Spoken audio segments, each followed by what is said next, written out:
कृपा की न होती जो आदत तुम्हारी, तो सुनी ही रहती अदालत तुम्हारी।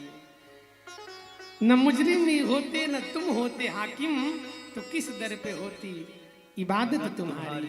गरीबों की दुनिया है आबाद तुमसे, गरीबों से है आयनायत तुम्हारी। भगवान की कृपा करने की आदत है। भगवान ऐसे दयालु हैं कि करोड़ों पाप करके भी जीव जाता है तो भगवान उसका कल्याण करते हैं। हम लोग 10 पाप करके कोई आए तो कल्याण नहीं करते हैं। एक गलती बड़ा भाई कर दे तो लोग अलग हो जाते हैं। संसार की तो बात दूर है। अरे जीवन में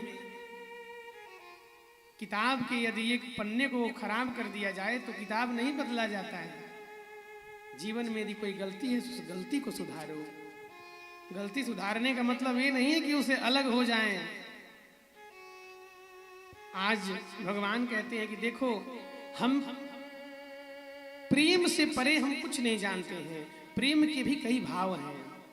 एक शत्रु मित्र से ज्यादा याद करता है किसी को। आज इसने माता का कर्म किया। विष पिलाने वाली भी माँ ही होती है। तो इसलिए यह जो गति भगवान माता को देनी चाहिए वो दे रहे हैं। इसलिए भगवान की कृपा सब पर होती है। पर इतना है कि भगवान के दर्शन और भगवान को प्रकट करने की जो क्षमता है वो सिर्फ प्रेम में है। 2 बातें हैं कि एक व्यक्ति से आप टेलीफोन करके कहिए कि तुम आओ कथा में, वो कहते नहीं हम आएंगे नहीं, हम यही से आपको आपके निमंत्रण को स्वीकार कर रहे हैं, भगवान ठाकुर जी के चरणों में प्रणाम कर रहे हैं। और एक कि वो व्यक्ति स्वयं चला आए। दोनों में कितना अंतर है। आने वाले के लिए प्रेम होना चाहिए। यदि आप चाहते हैं कोई हमारे घर आए तो ये प्रेम है। आज महाराज जी पधारे हैं तो ये इनका प्रेम है कथा से, क्योंकि इस कथा को ये जान रहे हैं। अन्यथा लोग अपने संबंधी नहीं आ पाते हैं। कुछ कार्य आ जाए तो कार्य में, और ये अपने सारे कार्य को छोड़ करके इतनी व्यस्त जीवन में भी पधारे हैं तो ये उसके महत्व को जानते हैं। क्योंकि सुंदर वक्ता वही है जो सबकी सुनता है। हम सबकी न श्रवण करते हैं पर महाराज जी सबको सुनते हैं, इसलिए तो उत्तम वक्ता है। केवल श्रवण करते हैं सबका, तो इसलिए ये सबसे बड़ा गुण है। तो दूरे ही श्रुत्वा भवदीय कीर्ति कर्णौ च तृप्तौ नहि चक्षुषी में तयोर विवादम परिहर्तु काम समागतो हम तव दर्शनाय।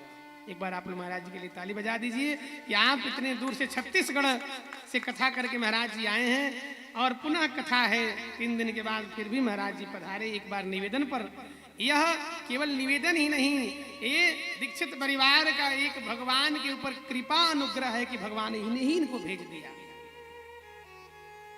तो जैसा हमारा मन होता है भगवान वैसे ही व्यक्ति को भी निर्धारित कर देते हैं।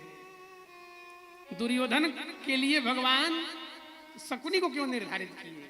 शकुनी को पांडवों के पास भी जा सकते थे। इसलिए कि जो धर्म को जानता है उसी की परीक्षा होती है। जो पढ़ा नहीं होगा उसकी परीक्षा नहीं होगी। जो पढ़ता है उसी की परीक्षा होगी। तो भगवान सिर्फ प्रेम में है। हरि व्यापक सर्वत्र समाना, प्रेम ते प्रगट हो ही मैं जाना। स्वामी जी कहते हैं कि भगवान सर्वत्र सबके लिए समान रूप से हैं, पर प्रकट कराने के लिए भगवान को सगुण ब्रह्म का दर्शन करने के लिए, सगुण साकार ब्रह्म का अवतार कराने के लिए प्रेम होना चाहिए। नहीं अंतर में नहीं बाहर में, नहीं आम में है नहीं घास में है,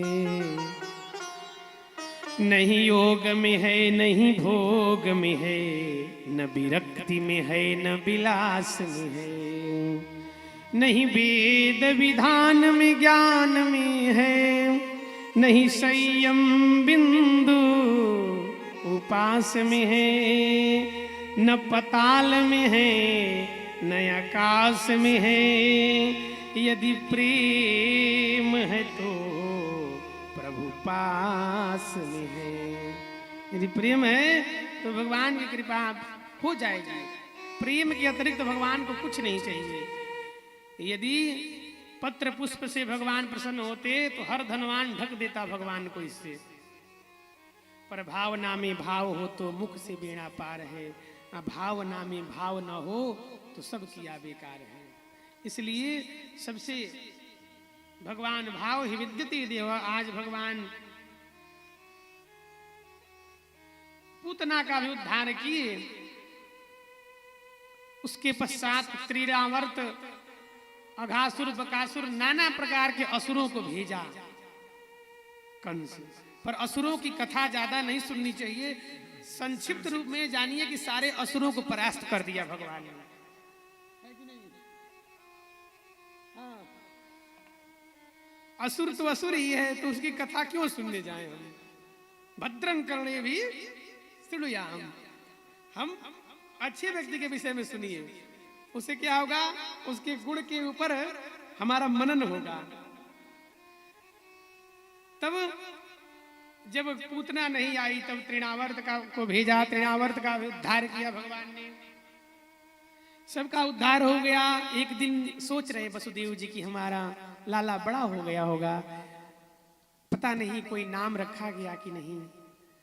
तब आज गर्गाचार्य जी को वसुदेव जी भेज रहे हैं। गर्गाचार्य जी कुल पुरोहित हैं, आज जा रहे हैं नंद बाबा के यहाँ।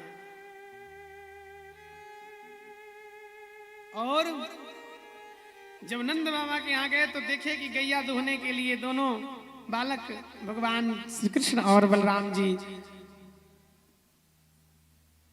नंद बाबा के साथ उस गौशाला की ओर जा रहे हैं। गर्गाचार्य जी को देख करके नंद बाबा आनंदित हो गए। देखो, नंद वही है जो सबको आनंद दे, और यशोदा वही है जो सबको यश दे। यदि सबको यश दोगे और सबको आनंद दोगे तभी घर में आनंद आएगा। जो सबको आनंद और यश देगा उसके घर में भगवान ही आनंद के रूप में प्रकट होते हैं।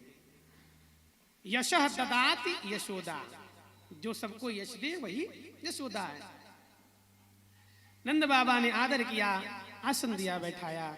बात करते करते पूछ पड़े गर्गाचार्य जी कि बालकों का नाम क्या रखे हो। तब याद आया नंद बाबा को कि अरे नाम ये तो मैं भूल ही गया था। असंयोग से गुरु जी आप आई गए हैं, आज ही ये शुभ काम हो जाए। तब नंद बाबा को लेकर महल में आए, बाहर आसन दिया। आकर के जब बताया नंद बाबा ने यशोदा मैया से और रोहिणी मैया से, जब बताया कुल पुरोहित गर्गाचार्य जी पधारे हैं नामकरण के लिए। तो जो ज्ञानी व्यक्ति होता है वो सबसे अपनी कुंडली नहीं दिखाएगा, पहले देखेगा कि ये व्यक्ति का फीडबैक कैसा है। इसके बताने से ये सही में ज्योतिषी है कि पाखंडी है। यशोदा मैया सोच रही है मैं अपने लाला को ऐसे वैसे कैसे किसी बाबा से दिखाऊंगी। तो दोनों मैया ने विचार किया कि हम ऐसा करते हैं, तुम हमारे लाला को ले लो और मैं तुम्हारे लाला को ले लूंगी, और यदि वो पहचान गए तो हम समझेंगे कि असली बाबा हैं, और नहीं पहचाने तो समझ लेना कि यही खटिया पलटन वाले हैं। अब बाहर आए, सबसे पहले रोहिणी मैया की गोद में भगवान श्री कृष्ण हैं।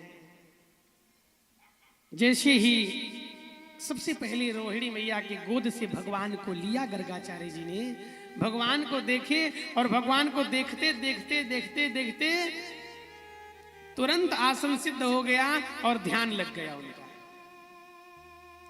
जैसे जब कोई अच्छी वस्तु दिख जाती है तो ध्यान वहां से हटता नहीं है।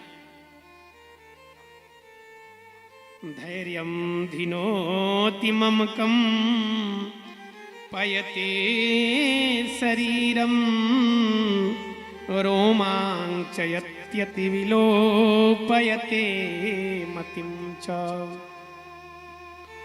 हन्तास्य नामकरणाय समागतो हम आलोपितं पुरननेन ममैव नाम। गर्गाचार्य जी नाम रखते रखते अपना ही नाम भूल गए कि मैं कौन हूं। जिसके गोद में साक्षात भगवान हो, तो पहले तो मैया समझी कि हो सकता है ध्यान लगा रहे होंगे, बड़े ज्योतिषी हैं, पर कुछ देर बीत गया। तब रोहिणी मैया ने कहा यशोदा मैया से कि देखो बाबा कोई ध्यान लगा रहे, इतना देर तक कौन ध्यान लगाता है। सोची देखे, जोर से पुकारा बाबा ध्यान तोड़िए, पर ध्यान कहाँ टूटने वाला है। जाकर के हाथ हिलाया, देखा बाबा का हाथ भी नहीं हिल रहा है। अब तो यशोदा मैया ने कहा कि बहन ये क्या हो गया। रोहिणी मैया कह रही है कि मुझे तो लग रहा है बहन कि बाबा जी चले गए।